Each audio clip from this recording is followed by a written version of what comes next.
Los invito a todas aquellas personas que no han visitado nuestra página web. Es www.ab de Venezuela, A de avión, B de Venezuela, B de Venezuela, E de enano.us. En las redes sociales nos pueden buscar en Instagram y nos pueden buscar en Twitter como ABBUSA. También nos pueden buscar en Facebook como Asociación de Veterinarios Venezolanos en el Exilio. Igual pueden visitar nuestro canal de YouTube colocando lo mismo, Asociación de Veterinarios Venezolanos en el Exilio. Y por supuesto podemos seguir al doctor Argenis Mejía, es @oftalmoven. Ya ahí se Entonces, ve bien, Jenny. Creo que ya. perfecto. Ahora sí se ve perfecto. Ok. Bueno, buenas noches. Bienvenidos nuevamente a un webinar de la Asociación de Veterinarios Venezolanos en el Exilio. Hoy tenemos la fortuna de contar con el doctor Argenis Mejía Galea. Es médico veterinario egresado de la Universidad del Zulia. Tiene varias especialidades en oftalmología, en pequeños animales en Venezuela, en urgencias oftalmológicas en Venezuela, en exploración oftalmológica en México. También tiene un diplomado de oftalmología en México. Tiene un título de Practitioner Advanced en oftalmología veterinaria del Royal College of Veterinary Surgeons de London, Reino Unido. También tiene un certificado de cirujano oftalmológico otorgado por la Universidad de Ontario, la Universidad de Guelph, y ha sido conferencista a nivel nacional e internacional, siempre en el área de oftalmología. Adicionalmente, es el speaker de la línea Oftal Day del laboratorio Holiday en Ecuador. Bienvenido, doctor, una persona que tiene muchísima experiencia en el campo de la oftalmología, que ha sido reconocido nacionalmente en Venezuela y también internacionalmente. Ahora está haciendo vida profesional en Ecuador y hoy va a hablarnos sobre la proptosis ocular cuando enuclear. Bienvenido, doctor, un placer tenerlo nuevamente en este espacio. Bueno, Jenny, muchísimas gracias nuevamente por prestarnos este espacio para compartir la oftalmología entre amigos, entre colegas, tratando siempre de hacerla lo más fácil, lo más entendible y lo más práctica. ¿Okay? Muchas veces tendemos a complicarnos, a pensar que la oftalmología es algo lleno de aparatos, lleno de costos, lleno de, de complicaciones y en realidad pues situaciones, por supuesto como todas, pues lo ameritan, pero la resolución práctica de la mayoría de los casos que se presentan en la clínica diaria tiene una solución simple, una solución fácil, que es la intención de nuestra charla, pues dirigirlas principalmente hacia el clínico.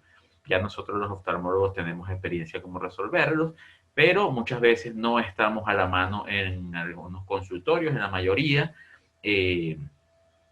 Entonces es necesario pues, que el médico clínico, principalmente en este tipo de emergencias, sepa qué hacer, pueda actuar de manera asertiva, pueda actuar de manera rápida y tomar buenas decisiones para poder garantizar el éxito del caso que tiene enfrente. En el caso de hoy, vamos a tratar una emergencia, ¿okay? Que se presenta de manera rutinaria en nuestras consultas diarias, la cual denominamos proptosis ocular, que no es más que la salida, ¿okay? En la mayoría de casos traumática, del globo ocular de la fosa orbitaria. ¿Okay? Hoy vamos a dar de manera sencilla, práctica, varias pautas que les van a permitir a ustedes tomar una decisión sí reponer ese globo ocular dentro de la fosa orbitaria con alguna garantía de éxito o sencillamente enuclear debido a la baja tasa de éxito que pueda tener el procedimiento. Para comenzar, siempre gusta, siempre es bueno, necesario, hacer un repaso, ¿okay? de la anatomía oftalmológica. ¿Okay? Una lámina sencilla, de esa que venimos viendo desde que estamos en escuela primaria, ¿okay? Del ojo, dividido en 3 cámaras principalmente: cámara anterior, cámara posterior, ubicada por detrás del iris, y limitando hacia atrás con la cámara vítrea. ¿Okay? El globo ocular está revestido por 3 membranas, ¿ok? Nombradas desde afuera hacia adentro. Tenemos la esclerótica o membrana fibrosa, ¿ok? Que provee de resistencia al globo ocular. La membrana coroidea, ¿ok? Que forma parte de la úvea, la cual reviste importancia en cuanto a la irrigación y provisión de nutrientes al globo ocular. Y por supuesto, la más interna, la retina, ¿ok? Es la membrana nerviosa, la membrana encargada de captar el estímulo lumínico proveniente del exterior y transformarlo en impulsos nerviosos que se van a Al transmitir a través del final, nervio óptico después de hacia todo el el rollo que quiasma pasó, y el llegó la eje. mamá del carajo. Ese día toda la cuadra Eh, se llenó de patrullas. no se les olvide apagar los micrófonos, por favor. Eh, Continuando, vemos estructuras como el cristalino, ubicado en cámara posterior, ¿okay? El agujero pupilar, ¿okay? Y los ligamentos suspensorios del cristalino. ¿En qué revisten importancia el conocer la adecuada ubicación, estructura y función de estos tejidos? En que la mayoría de los casos de proptosis son traumáticos, ¿ok?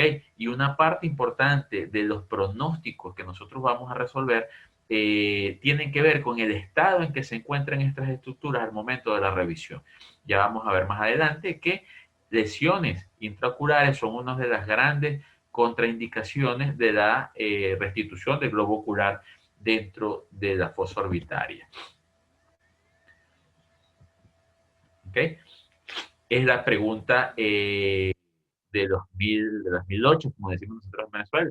¿Okay? El paciente con proptosis traumática del globo ocular es candidato, ¿okay? De reposicionar el globo ocular o, por el contrario, de enuclear.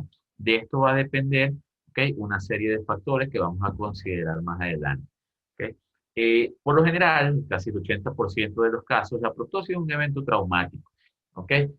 Producto de golpes, y dependiendo mucho de la fisonomía del cráneo del paciente, puede tener predisposición o no a ello. Y de acuerdo también a la forma del cráneo, bien sea dodicocefálico, mesocefálico o brachiocefálico, dependerá también la gravedad de las lesiones que pudieran ocurrir en ese globo ocular. Una de las principales factores que nos lleva a nosotros a tomar decisiones apresuradas en este tipo de casuística es el propietario. ¿Okay? La mayoría de veces es un propietario que está angustiado. No es una escena agradable de ver un perrito con el globo ocular protruido, colgando, en el mejor de los casos sostenido todavía, en el otro caso no, colgando apenas del nervio óptico. Eh, Otros casos en donde inclusive se llega a romper el nervio óptico y queda colgando desde algún músculo extraocular. Este tipo de escenas pues nos pueden conllevar a tomar decisiones apresuradas, a querer restituir o a querer salvar a muchas veces un ojo que por sus características traumáticas pues no puede tener ningún tipo de salvación.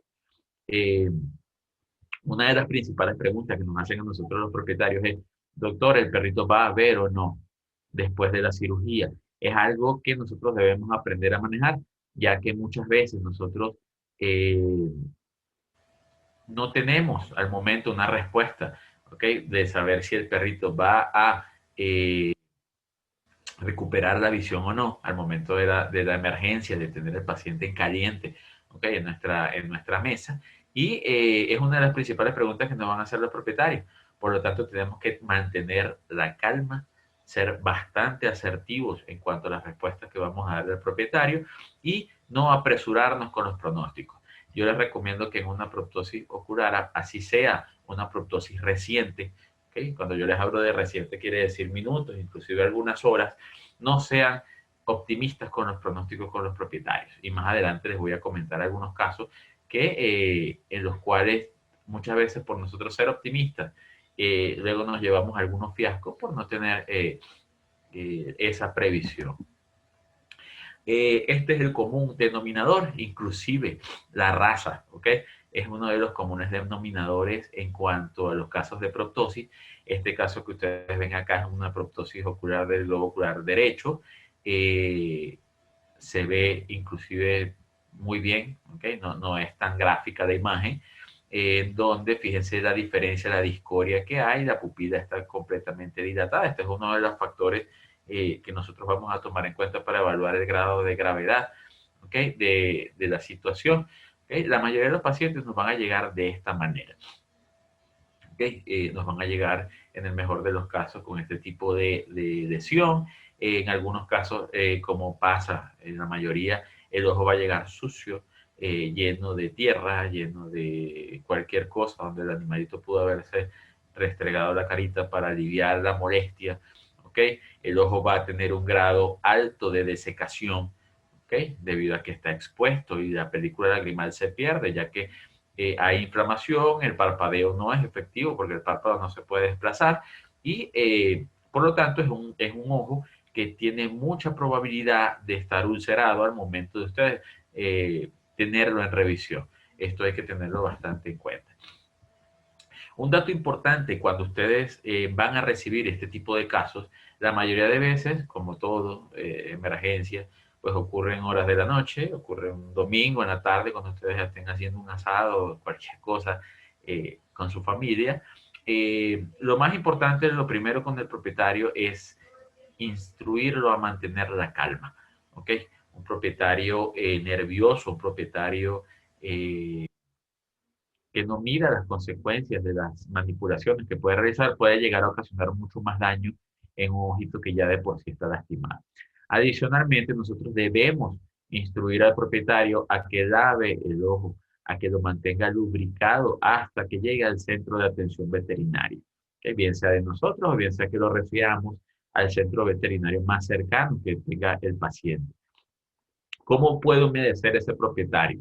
¿Okay? En el peor de los casos, puede usar agua, como decimos nosotros, el chorro. ¿Okay?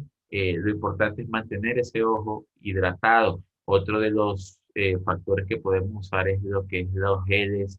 Si tienen antibióticos, muchísimo mejor. Pero inclusive yo he tenido pacientes donde nosotros eh, instruimos o tenemos a la mano petrolato o vaselina, instruimos y untarlos con ese tipo de para no evitar la pérdida de humedad. ¿Okay? Lo ideal es algún lubricante ocular, por supuesto. En el peor de los casos, una gasa húmeda, ¿okay? Cubrir el ojo y humedecer esa gasa hasta que el paciente llegue al sitio, al centro veterinario. De esta manera nosotros podemos prevenir en una primera instancia la desecación del ojo y segundo, pues hace una especie de un primer lavado, ¿okay? Para quitar los detritos y el sucio que pueda tener en el ojo. Cuando ya hablamos de indicadores de pronóstico, nos referimos a todas aquellas situaciones que nosotros tenemos en el caso al momento de recibirlo, que pueden agravar o pueden aligerar la carga de ese globo ocular al momento de tener la lesión. Varios factores pueden estar involucrados, ¿ok? Para afectar el pronóstico para salvar la visión del paciente o retener el globo ocular. Por lo tanto, nosotros debemos chequear cada uno de estos factores a profundidad y detalladamente para poder primero solucionar las dudas, ¿okay? Que tenga el propietario, si el doctor va a conservar el ojo o no, doctor va a ver posteriormente si lo operamos o no, ¿okay? Porque muchas veces es un globo que puede ser salvado, tiene una capacidad de visión y el propietario te dice vamos a nuclearlo porque no sabemos si es sí o no. Entonces, de nosotros depende muchas veces que un propietario acceda o no a un determinado tipo de cirugía. Por supuesto, determinar, cuál es la mejor vía para solucionar el problema del paciente, bien sea una enucleación, debido a que las traumas y los indicadores de pronóstico son sumamente malos, o caso contrario, podemos restituir ese globo ocular con tranquilidad a la fosa orbitaria. Este es otro de los casos muy comunes de los que nosotros vamos a recibir. Fíjense que es un globo ocular. Este paciente, cuando llegó a consulta, llegó a la zona de emergencia, tenía ya aproximadamente 6 horas de haber sufrido el trauma. ¿Okay? Este paciente fue arrollado por una moto. Fíjense que el ojo está bastante seco, ¿okay? Está muy congestionado, está sumamente edematizado, está lleno de pelos por todos lados. ¿Okay? Es un ojo que muy probablemente, si no se hace el tratamiento adecuado, nosotros logramos restituirlo dentro del globo ocular, pero posteriormente va a sufrir de algún tipo de úlcera o algún tipo de erosión. Uno de los pronósticos, ¿okay? Uno de los indicadores de pronóstico más importantes es la conformación del cráneo. Y les voy a explicar por qué. La mayoría de las razas braquicefálicas, ¿okay? Al tener una órbita o un cráneo poco profundo, ¿okay? Recuerden que son pacientes chatos, pacientes que su cara se acorta, ¿okay? La fosa orbitaria por lo general es muy plana, ¿okay? Por lo tanto, nosotros vemos que hay tantos cachorros o tantos pacientes que son sumamente exoftálmicos, ¿okay? Sus globos oculares están muy protruidos, tienen una tendencia alta a sufrir de proptosis oculares, bien sea muchas veces simplemente por saltar de una silla al piso, ¿okay? Son pacientes que, dadas las características de su cráneo, pues tienen suma predisposición. Pero ¿qué pasa? Esta conformación craneal hace que, al tener una alta predisposición a la proptosis, el trauma causado sobre el nervio óptico, sobre los músculos extraoculares al momento de producirse, muchas veces puede ser mínimo, ¿okay? Inclusive nosotros podemos reposicionar ese globo ocular en algunas razas sin necesidad muchas veces de procedimientos quirúrgicos avanzados o de anestesia general. Muchas veces yo lo he realizado con anestesia local. ¿Por qué? Porque las fisuras palpebrales son sumamente amplias, ¿ok? Y nos permiten de manera temprana, antes de que el ojo se dematice, la conjuntiva se dematice demasiado, poder reintroducirlos nuevamente con un trauma mínimo. Por lo tanto, ese indicador de pronóstico en este tipo de razas es un poco menos severo, ¿ok?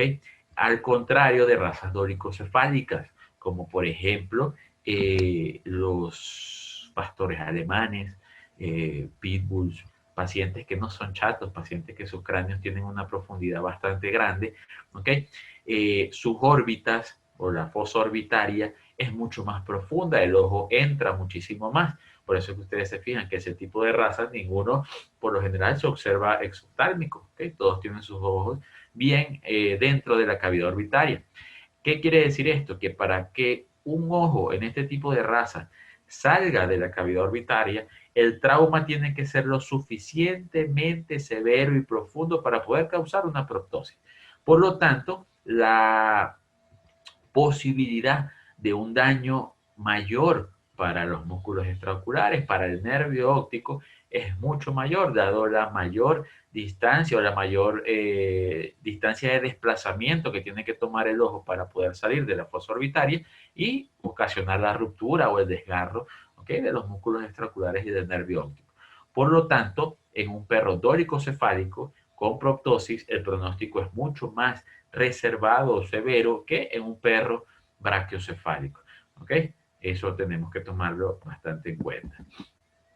Fíjense, aquí tenemos un perrito, un paciente dólicocefálico, el cual sufrió un traumatismo, ¿ok? Su ojo izquierdo ha protruido de la fosa orbitaria, ¿ok? Es un paciente cuyos ojos están introducidos mucho más profundamente en la cavidad orbitaria. Por lo tanto, para que se produzca este daño o esta noxa, el ojo tuvo que desplazarse mucho mayor distancia que en un paciente, por el contrario, como este, ¿ok? En donde son pacientes exoftálmicos, en donde son pacientes que fácilmente el ojo puede protruirse. Inclusive, yo no sé si a ustedes les ha pasado, cuando nosotros hacemos la revisión oftalmológica y abrimos los párpados, abrimos la fosa orbitaria, hay perritos en donde prácticamente al abrir completamente la fosa orbitaria el ojo queda afuera, ¿ok? Y los párpados quedan inmediatamente por detrás del globo ocular y el perro sufre una proptosis rápida, ¿ok? Debido a que su fosa orbitaria es sumamente plana y empuja el globo ocular hacia afuera. Por lo tanto, en este tipo de casos, pues el pronóstico de daño es mucho menor que en un paciente donde el ojo tenga que desplazar mayor distancia para salir de la fosa orbitaria. Igualmente en los gatos por lo general el pronóstico después de una proptosis es malo, ¿ok? Es reservado debido a principalmente la profundidad de su fosa orbitaria. El globo ocular debe desplazarse mucho más para salir al exterior, por lo tanto hay mayor riesgo de ruptura de músculos extraoculares y de nervio óptico, y aparte de esto, la posibilidad de desarrollo de sarcoma postraumático en el ojito que está protruido. ¿Okay? Otro factor, ¿okay? Que nos puede modificar los pronósticos que vamos a hacer es la duración de la proptosis, ¿ok? El tiempo que ha transcurrido desde que ocurrió la anoxia o desde que ocurrió el daño y el globo ocular salió de la fosa orbitaria hasta que nosotros lo recibimos en nuestra atención médica, ¿ok? Por lo general, el tiempo, ¿ok? Es directamente proporcional al pronóstico. ¿Qué quiere decir esto? A mayor tiempo que pase entre que ocurrió la anoxia y nos llegue a nosotros al centro veterinario y sea atendido y reducida esa lesión, mucho mayor es la probabilidad de que el pronóstico se vaya hacia el lado malo o reservado. ¿Ok? Mientras más tiempo, ¿ok? Pase entre el momento que ocurrió la lesión hasta que nosotros lo tendamos, esto quiere decir que hay mucho mayor tiempo de exposición del globo ocular fuera de la cavidad orbitaria. El globo ocular se deseca, ¿ok? El globo ocular se puede lesionar con cualquier objeto, ¿ok? Que pueda estar en el exterior, por lo general tierra, palos, la misma pata del animal, ¿ok? Y dependiendo de la duración y de la cantidad de lesiones que pueda sufrir el ojo mientras está protruido, pues pueden presentarse úlceras corneales, necrosis de conjuntiva, inclusive de córnea, perforación, ruptura del globo ocular, ¿ok? Y por supuesto, todas estas lesiones secundarias pues van a afectar de manera grave el pronóstico del paciente. ¿Okay? Otra característica que nos va a afectar sumamente el pronóstico, ¿ok? Es la posibilidad de que haya lesiones intraoculares. ¿Ok? Principalmente, lo pongo de primero para que ustedes se den cuenta, edifema. ¿Ok? Edifema es sinónimo de trauma. ¿Ok? Y es un indicador de mal pronóstico para la visión. Inclusive nosotros en pacientes que no han recibido ningún trauma y tienen ifema por uveitis, son pacientes de pronóstico reservado para la visión. En este caso, que es, por lo general, son pacientes que han sufrido un trauma. Imagínense lo severo que tiene que ser ese trauma para causar un daño en uvea y producir una hemorragia y la pérdida de sangre entera hacia cámaras intraoculares. ¿Okay? Adicionalmente a esto, este ifema, ¿okay? Puede ocasionar desprendimiento de retina por trauma y corioretinitis, inflamación y desprendimiento reumatoigénico de la retina. Puede causar luxación del cristalino, puede aumentar la presión intraocular, puede complicarse con una obstrucción de ángulos iridocorneales y volverse glaucomatoso el ojo. Infinidad, ¿ok? De derivaciones que nos puede dar el ifema, ninguna de ellas buena, y todas nos van a indicar mal pronóstico. Por lo tanto, cuando ustedes tengan un paciente con trauma, proptosis y un ifema, ¿okay? Bastante severo, pues deben saber que es un pronóstico reservado para sus pacientes y deben notificarlo previamente al propietario. ¿Okay? Fíjense este paciente que tenemos acá, es un paciente que fue traumatizado, el paciente recibió un golpe con un objeto contundente, con un palo, ¿ok? Y fíjense que el ojo se ha protruido, ¿okay? De la fosa orbitaria, vemos una quemosis y una hemorragia subconjuntival bastante severa y observamos cámara anterior totalmente repleta de sangre, ¿ok? En el caso de este paciente, el paciente tuvo un desprendimiento de retina, ¿okay? Era un ojo avisual, es algo que nosotros debemos considerar al momento de o reducir la proptosis o enuclear el ojo. Este paciente, al ya no ser visual, ¿okay? Nosotros decidimos enuclear. ¿Okay? Otra situación que nos modifica o nos puede modificar el pronóstico que podamos dar al paciente es el estrabismo y la ruptura de músculos extraoculares. ¿Okay? Recuerden que nosotros tenemos en el paciente 4 músculos rectos y 2 oblicuos, ¿okay? Los cuales al salir el globo ocular de la fosa orbitaria pueden producir desgarros, ¿okay? Estiramientos y ruptura, por lo tanto, que nosotros conocemos como avulsión y ocasionar estrabismos, bien sea convergentes o divergentes, alterando pues la apariencia visual. ¿Okay? Muchas veces nosotros podemos recuperar ojos e introducirlos nuevamente a la fosa orbitaria, pero posteriormente, ya postquirúrgico, nosotros podemos tener una secuela de estrabismo. ¿Okay? Un ojito queda derecho, el que no ha sufrido el trauma, y el otro queda mirando para China, como decimos nosotros.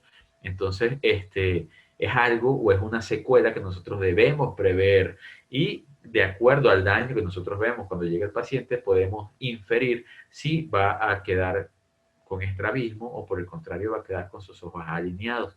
Es algo que nosotros debemos advertir al propietario para que después no vayan a tener problemas cuando abramos el ojo y nos consigamos un ojo con estrabismo.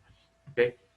Por lo general, el mayor porcentaje de músculo que se rompe, o el que tiene un mayor porcentaje de probabilidad de dañarse, es el recto medial. Por lo tanto, la mayoría de pacientes afectados con ruptura o avulsión del músculo recto medial van a presentar al momento de ya su recuperación un estrabismo lateral. Más adelante van a ver algunos casos así. ¿Okay?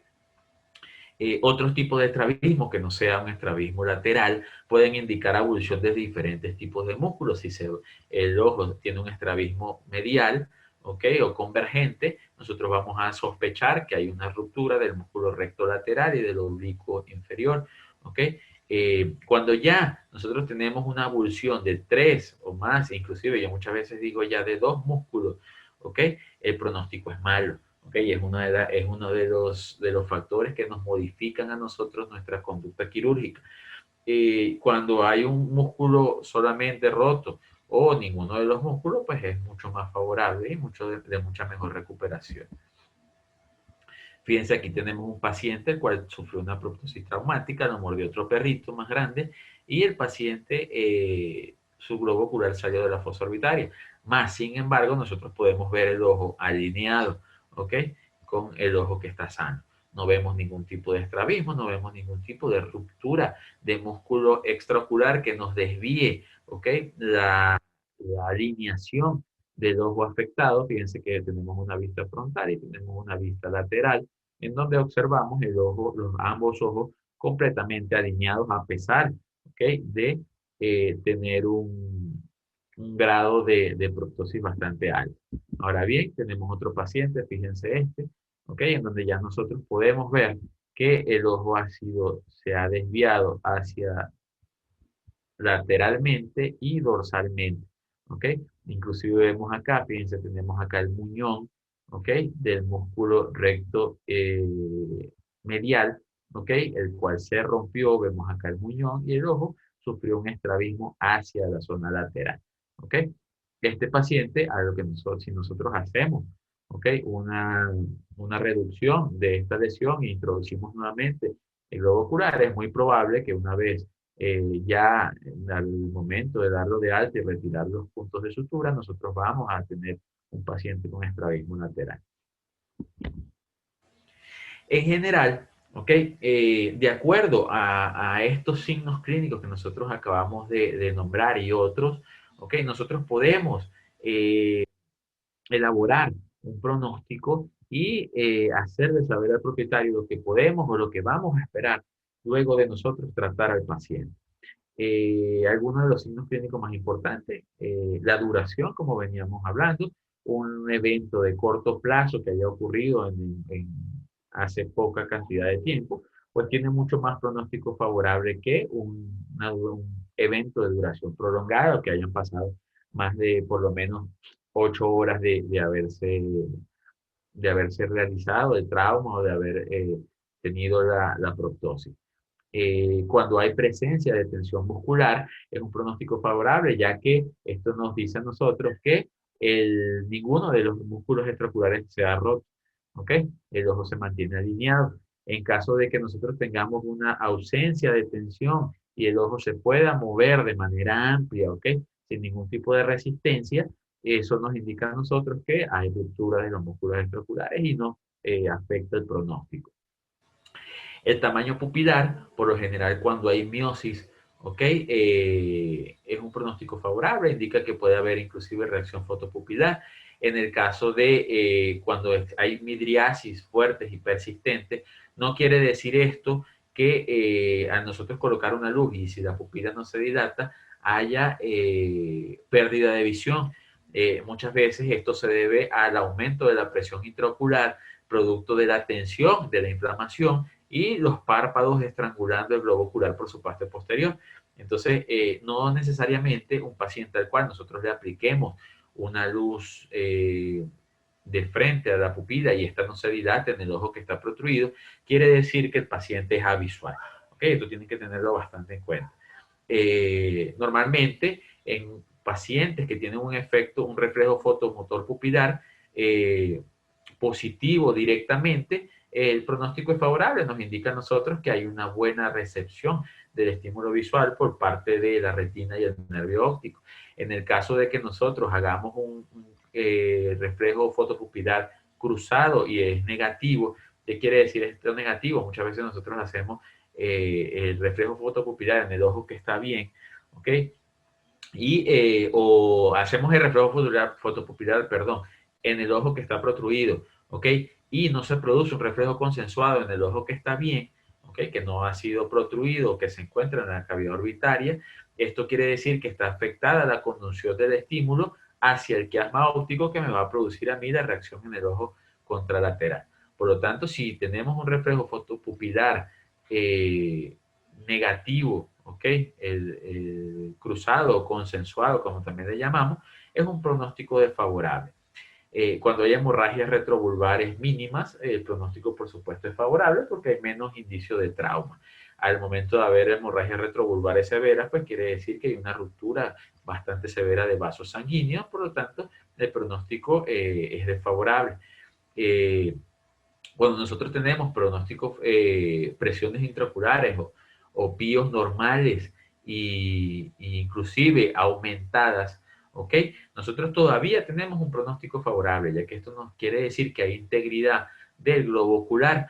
Al contrario, si nosotros tenemos una hipotonía, tomamos presión intraocular o vemos ese globo ocular desinflado, tomamos una presión intraocular y está por debajo de 12, ¿ok? Está sumamente bajo, esto nos puede indicar a nosotros que hay una ruptura, ¿ok? De la estructura del globo ocular y puede estar perdiendo fluidos, por lo tanto, es un pronóstico desfavorable que nos va a complicar el cuadro. Y como mencionamos anteriormente, el ifema, ¿ok? Si hay ausencia de sangre en cámara anterior, pues es un pronóstico favorable, quiere decir que el trauma fue menos severo. Al contrario de si tenemos una presencia de ifema, inclusive de hemorragias en cámara vítrea, ¿ok? Nos va a complicar muchísimo más la salud visual del paciente, nos va a afectar mucho más las estructuras intraoculares como el cristalino y la retina, y pues por supuesto va a afectar a la visión a posteriori. Una vez ya nosotros decidimos, ¿ok? De acuerdo a todas estas complicaciones o todos estos indicadores, ¿ok? Del caso que tenemos enfrente, nosotros decidimos, vemos un ojo con un ifema bastante severo, vemos una presión intraocular inclusive disminuida, podemos ver que no hay una respuesta fotopupilar, podemos ver que hay ruptura de 1, 2 o hasta más músculos extraoculares. Es un caso que tiene muchas horas de evolución, inclusive yo he visto casos de hasta de 2 días de evolución. Nosotros, al no tener o al hacer la suma de todas estas características que nos hacen desfavorable el cuadro, podemos elegir, ¿ok? Un procedimiento denominado enucleación, en el cual nosotros vamos a retirar, ¿ok? El globo ocular de la fosa orbitaria, ¿ok? Ya no, al no tener nosotros una buena sumatoria de factores que nos garanticen la salud visual del paciente y su estado de confort, podemos optar por la enucleación del ojo, en el cual nosotros vamos a comenzar, voy a irlo dando por pasos y luego vamos a ver un caso muy bonito que hicimos con un paciente y tenemos otro con un cadáver que tomamos la foto para hacerlas un poco más gráficas. ¿Ok? Normalmente para la enucleación del ojo nosotros debemos realizar una cantotomía lateral. Son muy pocos los casos en donde nosotros podemos introducir nuevamente el globo ocular al ojo sin tener que abrir aún más la fisura palpebral. Cuando yo les hablo de cantotomía lateral, quiere decir una incisión que nosotros hacemos en el ángulo lateral del ojo, ¿ok? De aproximadamente, inclusive hasta 2 centímetros. Todo depende del tamaño del globo ocular y de la fisura palpebral. Hay pacientes, por lo general los dólicos-cefálicos, tenemos que recurrir a una cantotomía lateral hasta de 2 centímetros, inclusive hasta un poco más. En el caso de los pacientes brachiocefálicos, al tener la fisura palpebral tan abierta, pues podemos optar por cantotomías inclusive mucho menores, de hasta 1 centímetro. ¿Para qué hacemos nosotros esto? Para poder abrir aún más la fisura palpebral, ¿ok? Fíjense que acá yo puedo abrir la fisura palpebral hasta un punto, ¿ok? Al yo hacer una incisión más larga y hacer aún más larga la fisura, pues me va a quedar un campo de trabajo mucho más cómodo y el globo ocular va a poder entrar a la cavidad orbitaria sin ejercer fuerza. Es importante que nosotros sepamos que el movimiento o la acción de nosotros reintroducir el globo ocular debe ser una acción sin fuerza. ¿Por qué? Porque podemos causar lesiones adicionales en el globo ocular al momento de nosotros ejecutar una fuerza sobre él. Como ustedes están viendo acá, nosotros aplicamos primero una presión con una pinza, ¿ok? De manera de hacer hemostasia en una primera instancia y luego podemos cortar, bien sea con un bisturí o bien sea con una tijera, ¿ok? Hacemos una cantotomía lateral para ayudar a aumentar el grado de exposición. ¿Ok? Fíjense que acá les explicamos con unas pinzas ALIS o pinzas hemostáticas, hacemos una tracción, ¿ok? Y luego vamos a ir cortando. ¿Ok? Fíjense, esta es una técnica llamada exenteración, en donde nosotros vamos a cortar, ¿ok? Desde los párpados. ¿Okay? Nosotros vamos a cerrar prácticamente la fisura palpebral y vamos a cortar por encima de los párpados. Es una técnica que se hace para minimizar, ¿okay? Muchas veces y hacerla un poco más rápido. Pero por lo general es mucho más hemorrágica, mucho más traumática. ¿Okay? Fíjense que nosotros una vez hemos expuesto, ¿ok? Hemos abierto, hemos hecho una fisura, aumentado la fisura palpebral haciendo una cantotomía lateral, vamos a proceder a cortar, ¿ok? Toda la conjuntiva vulvar, ¿ok? Recuerden cuando nosotros hablamos de conjuntiva vulvar, estamos hablando de la porción de conjuntiva que se fija, ¿ok? Sobre la esclera del ojo. Fíjense, es este pedazo que está acá.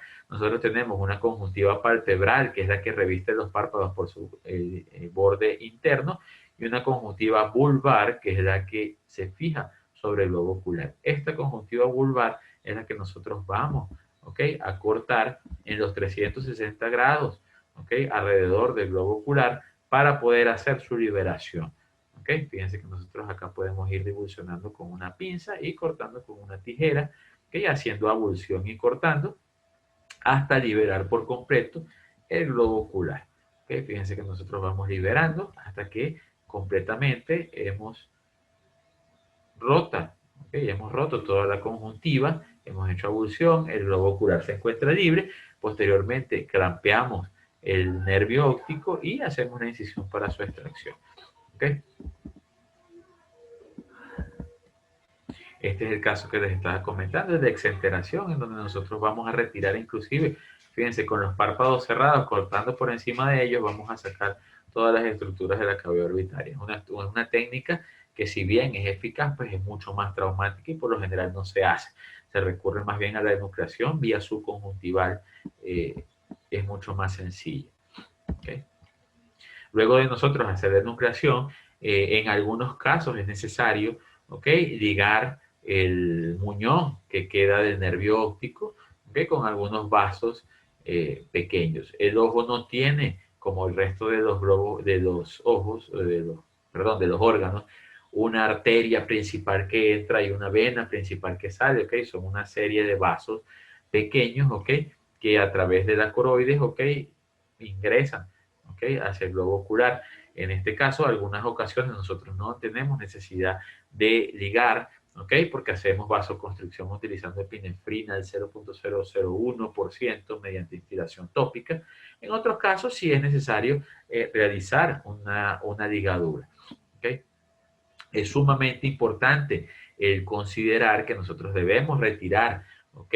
Lo que es la membrana nictitante, debemos retirar con toda su estructura cartilaginosa y la glándula, y debemos retirar, ¿ok? Lo que es la glándula lagrimal supraorbitaria, ¿ok? Vamos a ver acá un procedimiento, fíjense. Acá tenemos un paciente, el cual ya sufrió, ¿ok?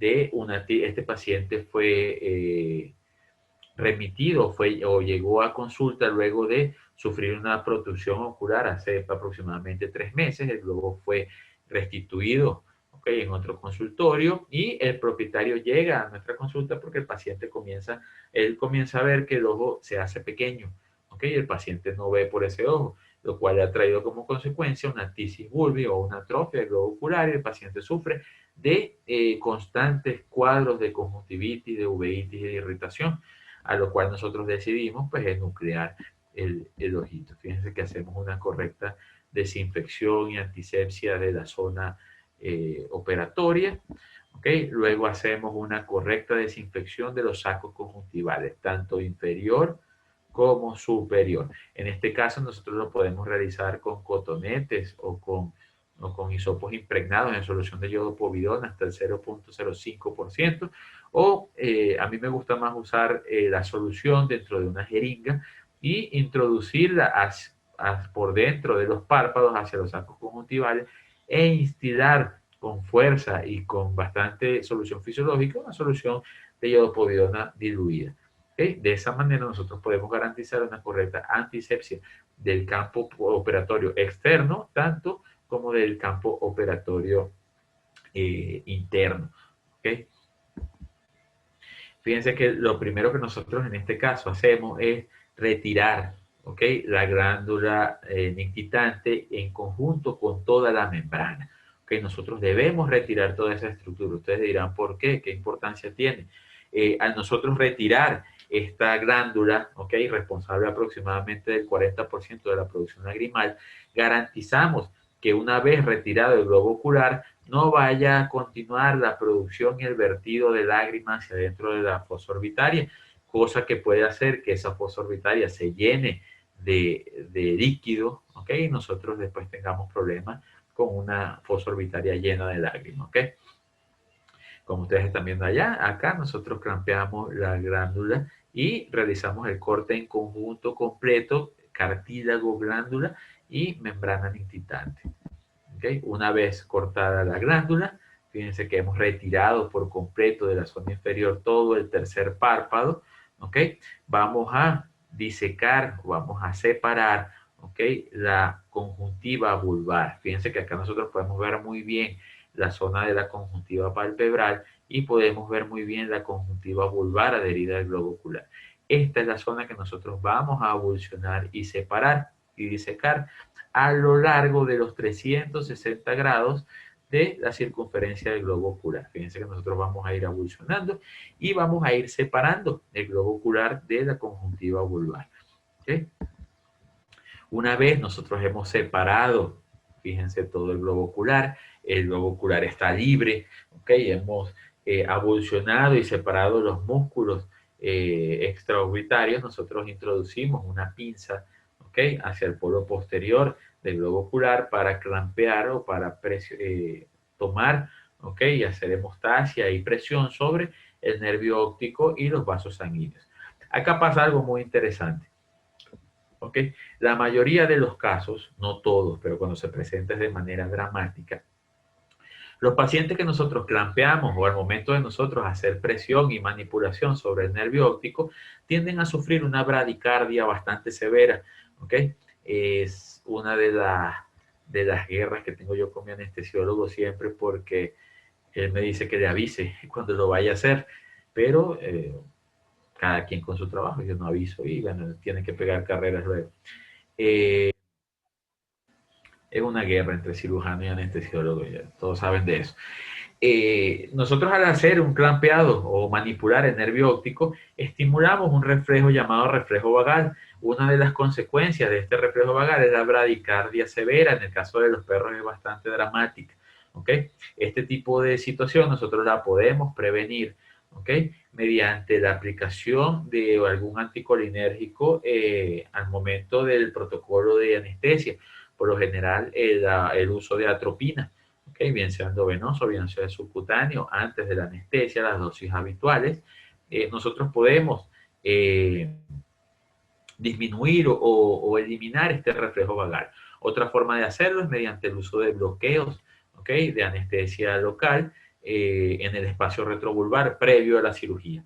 ¿Okay? Es otra manera de nosotros poder eliminar este reflejo vagal pues, y no tener ningún tipo de contratiempos al momento de hacer la cirugía. Una vez nosotros hemos clampeado el nervio óptico, ya tenemos separado el globo ocular, ¿okay? Procedemos al corte. ¿Okay? Una vez cortado el globo, fíjense que nosotros tenemos acá varias inserciones de músculos extraoculares. Acá vemos una, por acá vemos otra, acá vemos el muñón del nervio óptico. ¿Okay? Acá tenemos otra inserción de músculo extraocular, igualmente de este lado. ¿Okay? Una vez lo hemos liberado, sacamos el globo ocular. Por lo general el globo ocular la mayoría de veces, depende de la patología que presente, pues siempre va a histopatología.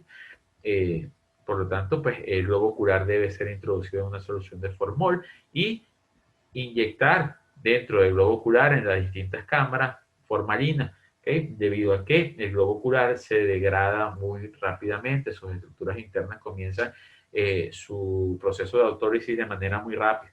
Por lo tanto, nosotros, aparte de introducir este globo ocular en un envase con formalina, ¿okay? Debemos introducir formalina dentro de las cavidades del ojo mediante inyección.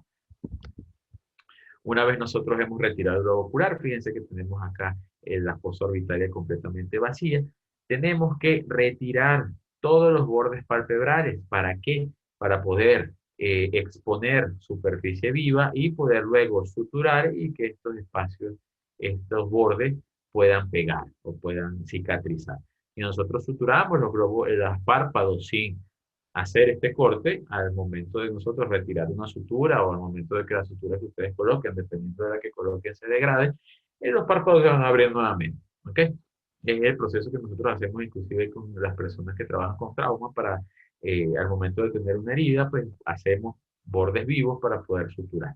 En este caso, nosotros vamos a cortar todos los bordes palpebrales, teniendo mucho cuidado y mucha precaución de cortar también los puntos lagrimales, ¿ok? No podemos dejar los puntos lagrimales intactos, porque esos puntos lagrimales me comunican hacia la cavidad nasal, ¿ok?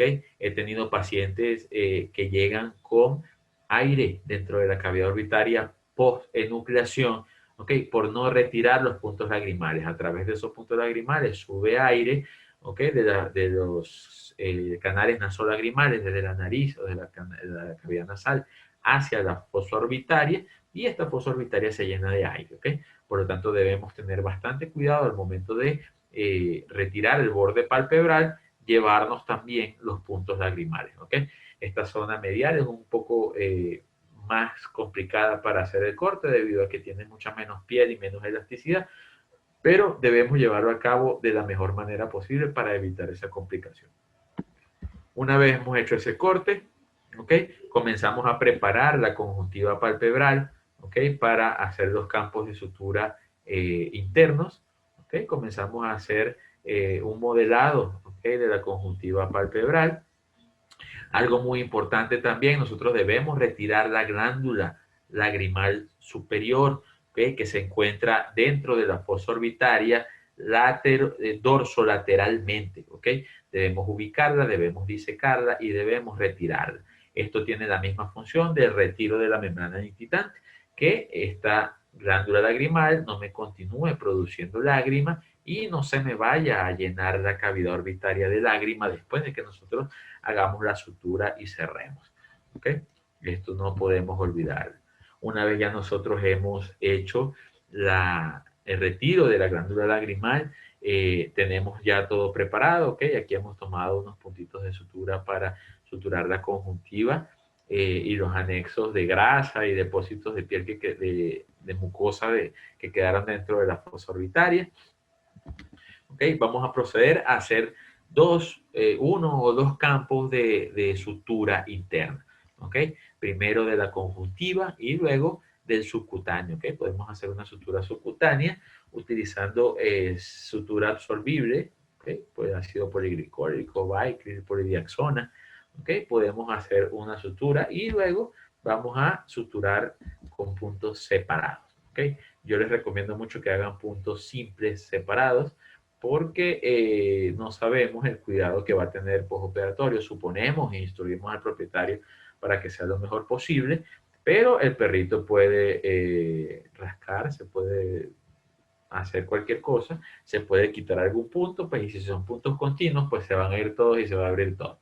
Entonces es preferible siempre en oftalmología realizar puntos separados. ¿Okay?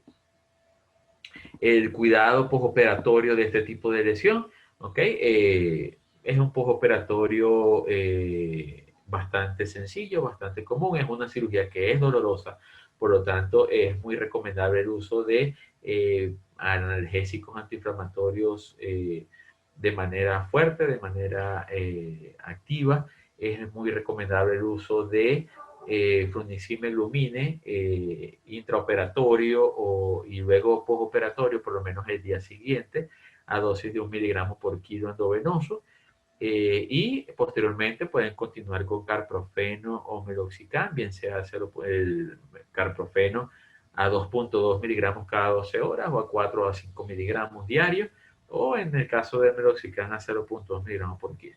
Okay. Antibioterapia, cefalosporinas, quinolonas,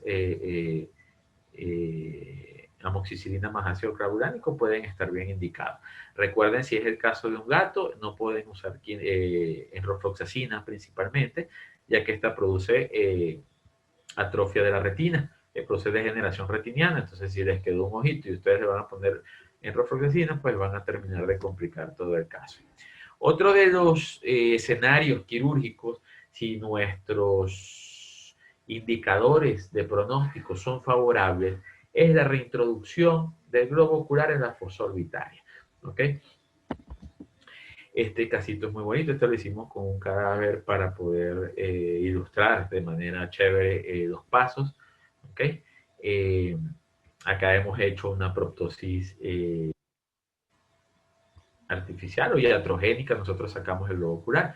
Fíjense cómo quedó el globo ocular expuesto. No van a ver hemorragia porque es un cadáver. Quisimos hacerlo así para poder ser un poco más gráficos.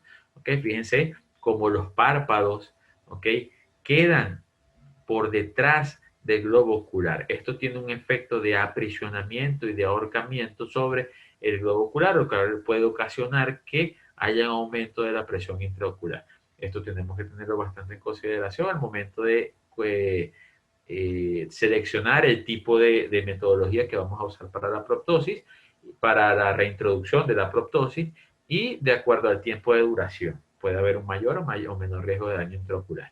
En este caso vamos a hacerlo vamos a demostrar de primera manera cómo lo hacemos en pacientes que tienen hasta 2 horas, ¿okay?, de la proptosis haberse producido. Por lo general son proptosis que todavía no tienen un grado de edema tal, no tienen un grado de quemosis, no tienen un grado de hemorragia subconjuntivales. Son proptosis que por lo general ocurren mucho en cachorros, ¿okay?, de razas brachiocefálicas, en donde jugando inclusive con sus hermanos de camada, pues pueden llegar a producirse. En este caso nosotros vamos a aplicar, ¿okay?, fíjense que acá tenemos una cantidad bastante importante de lubricante, ¿okay?, vamos a lubricar el globo ocular, vamos a, mediante 2 pinzas, hacer un estiramiento de la fisura palpebral, lo máximo que nosotros podamos, por supuesto, sin lesionarla. Vamos a usar una espátula, ¿ok?, para nosotros, o una paleta metálica para poder introducir el ojo lubricado con una presión suave, ¿ok?, y progresiva a medida que vamos estirando la fosa palpebral, la fisura palpebral. Vamos introduciendo suavemente el globo ocular hasta, ¿ok?, llevarlo a su sitio. Fíjense que nosotros vamos a ejercer una presión hacia el interior de la fosa ocular con la paleta, ¿ok? Y hacia afuera, ¿ok? Al momento de alar los párpados y aumentar la fisura palpebral. A nosotros hacer este movimiento en ese tipo de pacientes en donde todavía el globo ocular es bastante elástico, ¿ok? Y nos garantiza a nosotros que mediante el uso de presión no vamos a ocasionar un daño tan severo o no vamos a ocasionar daño en las estructuras intraoculares, podemos realizar esta maniobra, ¿ok? Y reposicionar nuevamente el globo ocular. Fíjense que tranquilamente lo devolvimos a su sitio. Esto se puede hacer en cachorros de corta edad, ¿ok? Debido a que el globo ocular es elástico, aún no tiene una cantidad o su coesclera o conjuntiva todavía no es tan fibrosa como en un animal adulto. En un animal adulto, si nosotros ejercemos una presión, pues vamos a inducir un aumento de la presión intraocular y algún daño en las estructuras intraoculares. En el caso de los cachorros, pues es mucho más, menos severo el efecto que pueda tener este tipo de presión, por lo tanto podemos realizar esta maniobra. Siempre y cuando el prolapso sea de corta duración y no haya pasado mucho tiempo, ¿okay? Por lo tanto no haya un grado tal de inflamación y no haya un grado tal de quemosis y de edema subconjuntival. En este caso, ¿okay? Volvimos a sacar el ojito, ¿okay? Vamos a demostrar el proceso de reducción de la proptosis ocular en un paciente adulto, ¿okay? Nosotros tenemos el globo ocular extruido, ¿ok? Aplicamos lubricación, fíjense que tenemos una cantidad considerable de lubricante sobre el globo ocular para prevenir desecación y mejorar nuestra manipulación, ¿ok? Nosotros vamos a clampear, ¿ok? Vamos a usar una pinza recta para nosotros presionar y hacer hemostasis sobre la zona que nosotros vamos a realizar el corte para hacer la cantotomía lateral.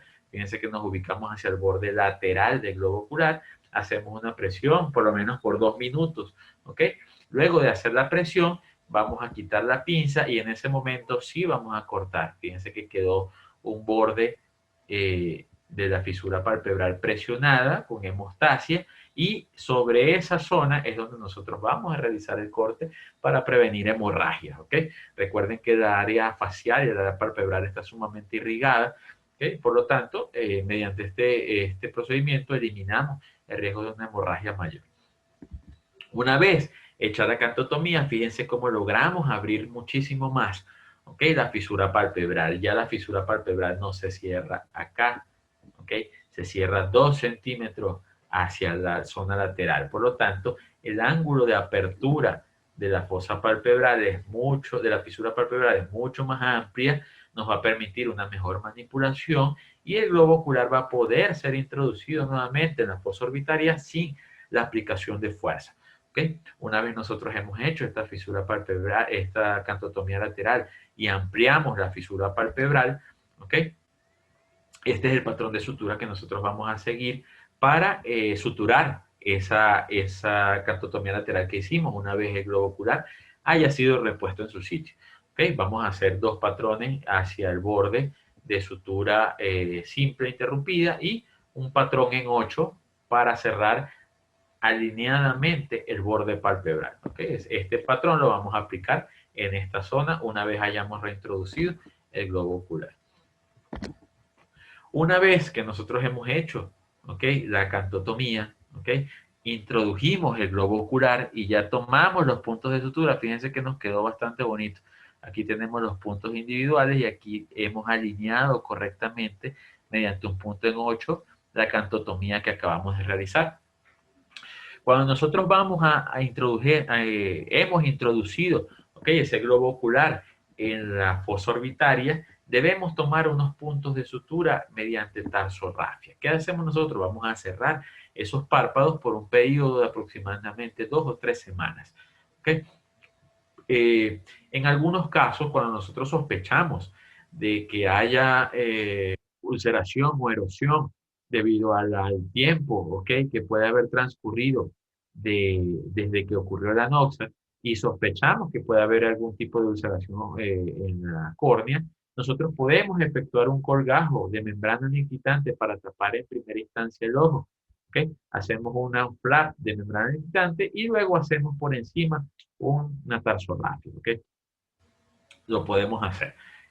tranquilamente si corremos riesgo, tenemos algún tipo de riesgo o sospecha, ¿ok? De que pueda ocurrir algún tipo de ulceración posterior. Nosotros vamos acá, en este caso estamos usando unas gomas, ¿ok? También podemos usar estas mangueritas de venoclisis, inclusive podemos usar botones, ¿ok? Para prevenir la tensión de la sutura sobre los párpados, ¿ok? Es el motivo por el cual nosotros usamos este tipo de material. Fíjense, pasamos primero la sutura a través del material y luego vamos a comenzar por el borde palpebral superior. Esto tiene un truco. Fíjense, nosotros debemos introducir la aguja, ¿ok? O la aguja, al introducirla en el párpado superior, ella debe salir inmediatamente en el borde del párpado, lo que nosotros los oftalmólogos conocemos la línea gris. ¿Ok? Si ustedes cuando tengan un paciente mañana en la mesa de su consultorio se van a fijar en los párpados. Hay una zona donde desembocan las glándulas de mebibomio, ¿ok? Y esa zona se observa un borde fibroso bastante particular. Esa zona nosotros la conocemos como zona gris, ¿ok? En ese punto es donde debe salir la sutura, ¿ok? Y donde debe ingresar en el párpado inferior. ¿Para qué? Para que al momento de nosotros apretar la sutura, los bordes queden completamente alineados, ¿ok?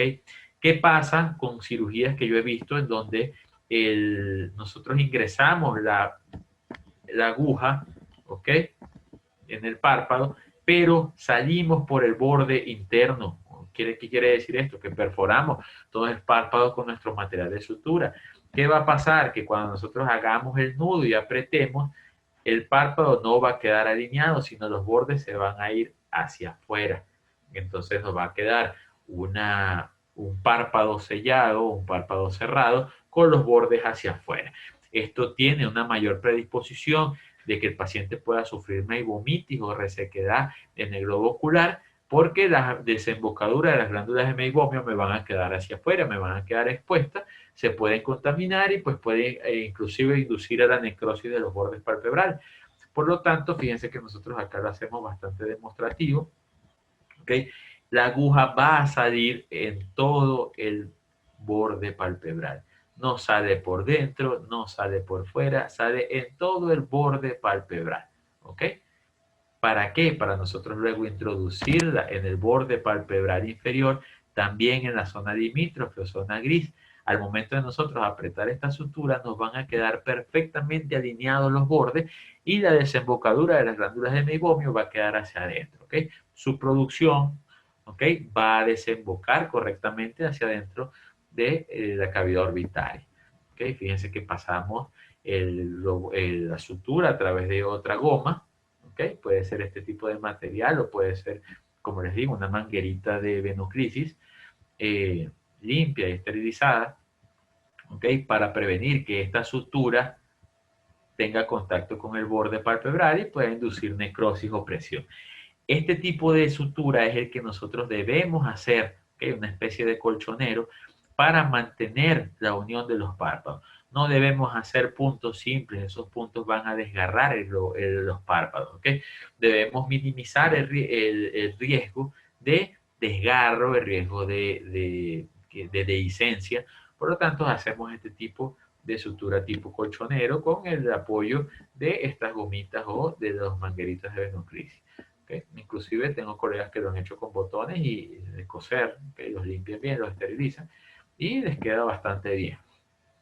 Una vez nosotros hemos hecho esto, ¿okay? Vamos apretando y fíjense cómo los bordes palpebrales coinciden correctamente. ¿Okay? Nosotros por lo general hacemos 2 o 3 puntos de sutura, ¿okay? Siempre dejando un espacio hacia el canto medial para poder aplicar tratamiento tópico. Si cerramos por completo el globo ocular, no vamos a tener posibilidad de hacerlo.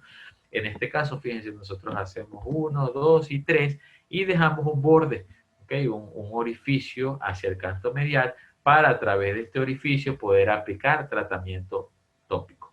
¿Okay? De esa manera podemos aplicar antibióticos, podemos aplicar antiinflamatorios, podemos aplicar inclusive epitelizantes, podemos tener algún tipo de indicio si hay algún exudado, algún tipo de secreción anormal, ¿ok? Nos va a ser de bastante utilidad no cerrar por completo, ¿ok? Siempre dejar un orificio hacia el canto mediano. Una vez que nosotros hemos hecho esta cirugía, podemos tener dos secuelas bastante importantes, ¿ok? La primera es esta que ustedes están viendo acá.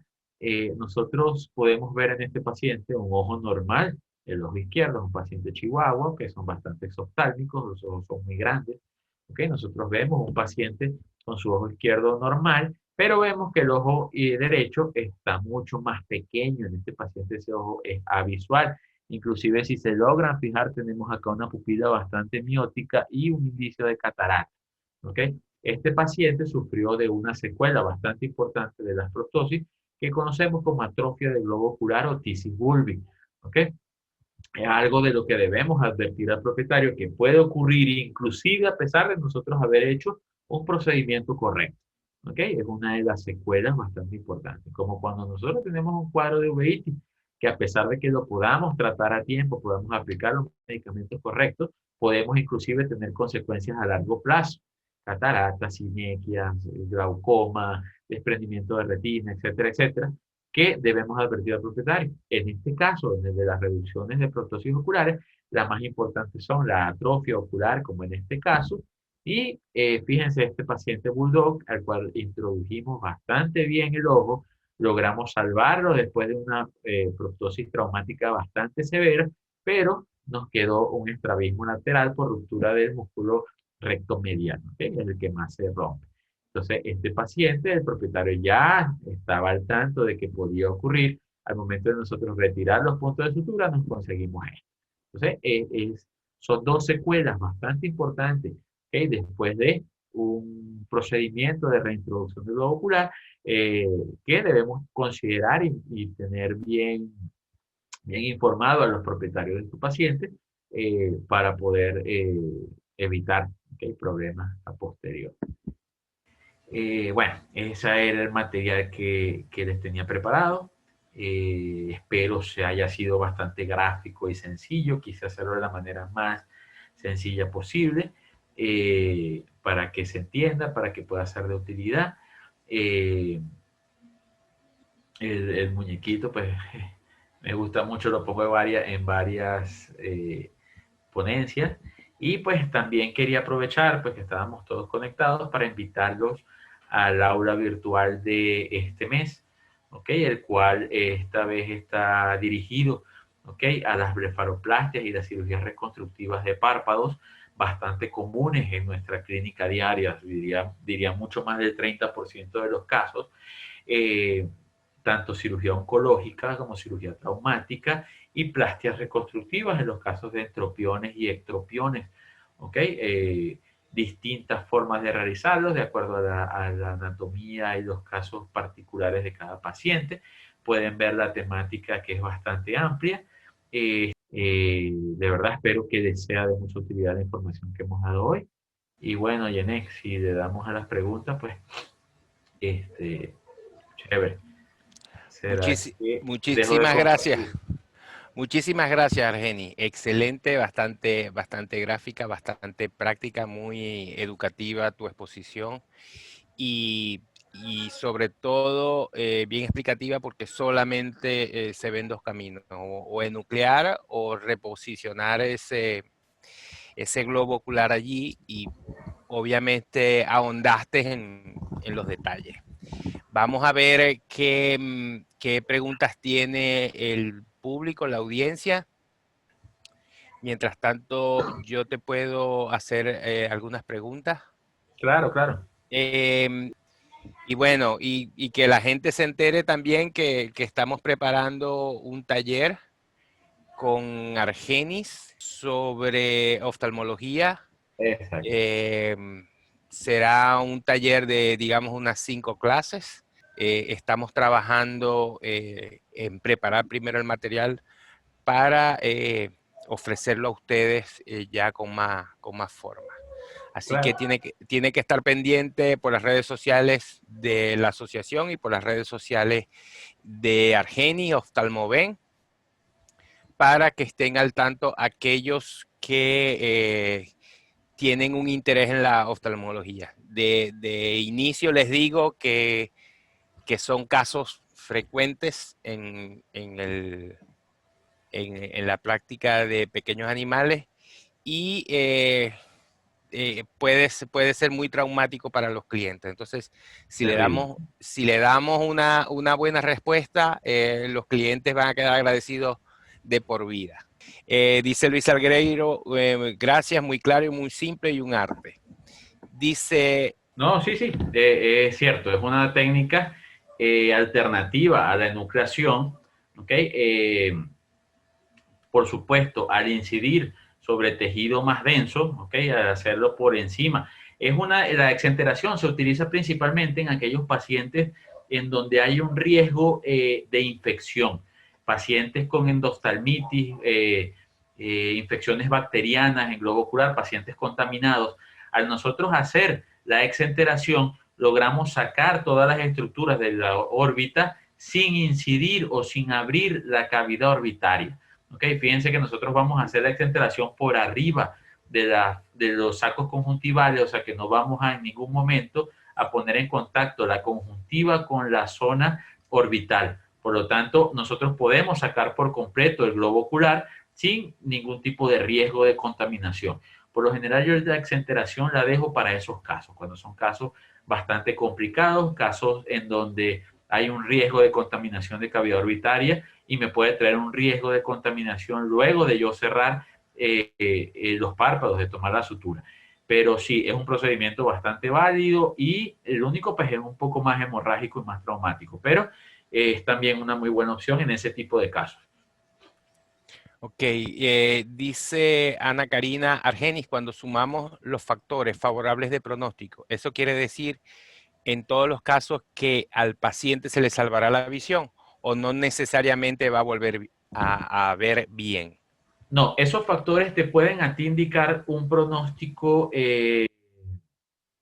favorable o desfavorable de acuerdo a la signología.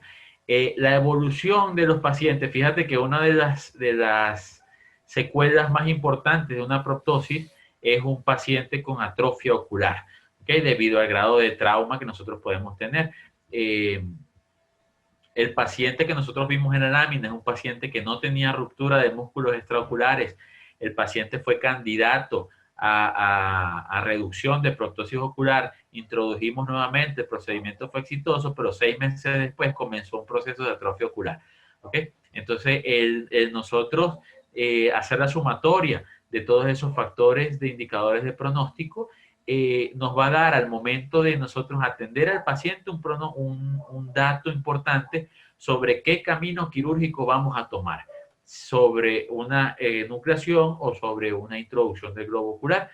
Ya lo que ocurra posteriormente va a depender mucho del trauma y del daño intraocular que haya podido sufrir ese paciente al momento de sufrir el contratiempo. Muchas veces ese tipo de secuelas hasta son impredecibles. Podemos tener desprendimiento de retinas a posterior en un paciente que haya podido tener todos los factores de pronóstico favorables. Entonces, ese tipo de valoración ya se da luego del postoperatorio y las evaluaciones posteriores.